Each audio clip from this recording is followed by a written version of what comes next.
ప్రజల్ని మనము ఎందుకు తప్పుపట్టాలి? ప్రజలు నమ్మిండ్రు.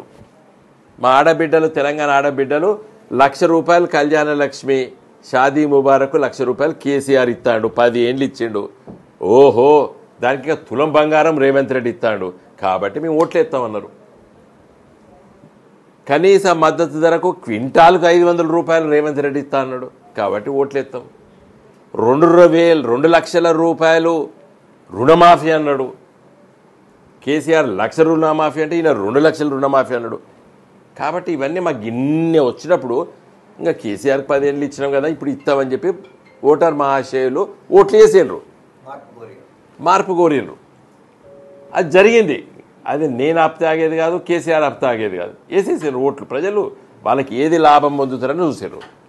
ఇదే ప్రజలు రేపు ఇవి ఇస్తారా ఇయ్యారా అనేది చూస్తారు. 100 రోజుల కోసం చూస్తారు. ఇప్పుడు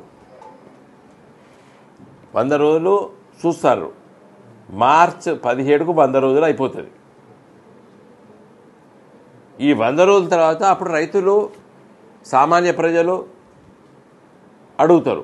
మహాలక్ష్మి ప్రతి ఇంట్లో ఆడబిడ్డకు 2,500 రూపాయలు ఇస్తా అన్నారు. అత్తకు అత్త ఉంటుంది ముసలామె, ఆమెకు అత్త ఉంటుంది ముసలామె, బతికున్నోళ్ళు. ఆమె 2-3 యారాన్లు ఉంటారు వాళ్ళకి. సో 5-6 ఆడోళ్ళకి 2,500 రూపాయలు వస్తాయి. ఎందుకు ఓట్లేయరు మరి? అందుకోసమే ఓట్లేసారు.